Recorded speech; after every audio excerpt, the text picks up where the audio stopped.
महाराज जी के आज के विशेषांक में रक्षा सूत्र परिवार के सभी सदस्यों का हार्दिक स्वागत है। बाबा जी के भक्तों को राम राम। एक बार छोटी माता जी ने मुझे एक प्रसंग सुनाया। यह उस समय की बात थी जब महाराज जी के मंदिर में प्राण प्रतिष्ठा का कार्यक्रम चल रहा था। आश्रम श्रद्धालुओं से भरा हुआ था। उत्साह और प्रसन्नता का वातावरण था। एकाएक बिजली के ट्रांसफार्मर में आग लग गई और चारों ओर अंधेरा छा गया। बिजली चली जाने से सब कामकाज रुक गए। उन दिनों जनरेटर भी नहीं होते थे। किसी की समझ में नहीं आ रहा था कि क्या किया जाए। कैंची की माइयों ने आश्रम के गोदाम का बंद दरवाज़ा स्वयं जाकर खोल दिया और वहाँ से प्रचुर मात्रा में घी निकाला और आश्रम में दिए जलाकर दिवाली कर दी। जब दोनों माँ बाहर आईं तो देखा कैंची जगमगा रहा था। माँ ने माइयों से कहा कि उन्होंने आज महाराज जी के वचन साकार कर दिए। महाराज जी ने कई वर्ष पूर्व माँ से कहा था कि अम्मा देखना, यहाँ एक दिन घी के दीपक जलाए जाएंगे। कैंची में अधिकतर पर्वतीय मूल के लोग ही रहते थे, लेकिन मैं एक अलग परिवेश से आती थी। मेरा सबसे अधिक घुल मिलकर रहने का स्वभाव भी नहीं था। फिर भी माइयों से मुझे अपार स्नेह मिलता। उम्र में अधिक होने के कारण हम लोग उन्हें अम्मा कहते थे। अम्मा, दादी या नानी को कहा जाता है। जब कभी भोजन करने का समय नहीं मिलता तो उनसे मीठी डांट भी मिलती। कभी मेरे फटे मोजे चुपचाप रफू करके बिस्तर पर रखे मिलते। कभी तबीयत ठीक न होती तो माइयाँ मेरे लिए हल्का भोजन भी बना लाती। उनके बनाए हुए दही के जौले का स्वाद मुझे आज भी याद है। मैं ही नहीं, कैंची में आने वाला हर व्यक्ति उनके प्रेम और सेवा भाव से वंचित ना रहता।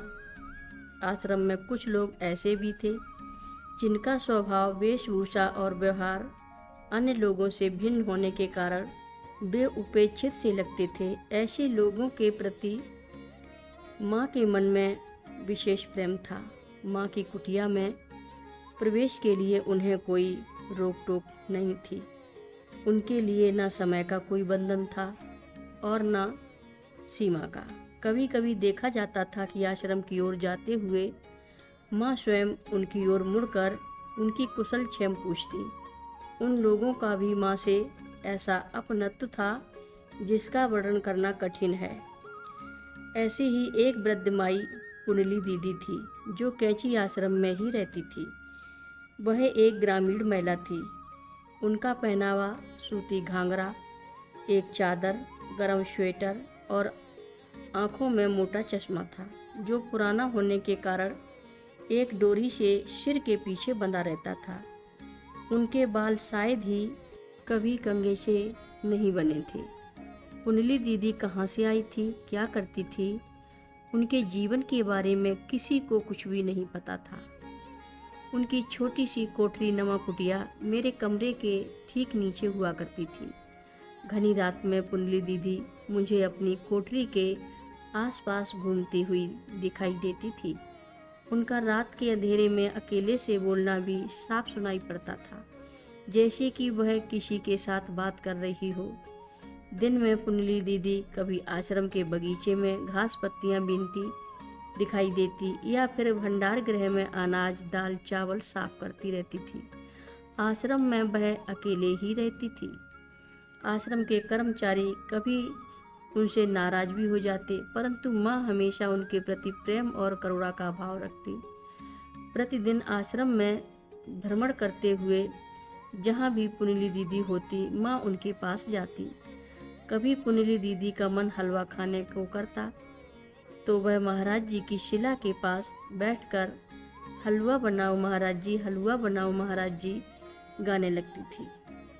माँ यह सुनते ही रसोई में हलवा बनाने का निर्देश भी देती थी। जब भी माँ ऋषिकेश या वृंदा बन जाती तो मधुर हास्य से पुनली दीदी को भी साथ चलने के लिए कहती थी। माँ की इस बात को सच मानकर पुनली दीदी उस दिन आश्रम में छुप जाती और दिन भर दिखाई नहीं पड़ती। वास्तव में वह कैंची आश्रम के बाहर कभी गई ही नहीं थी।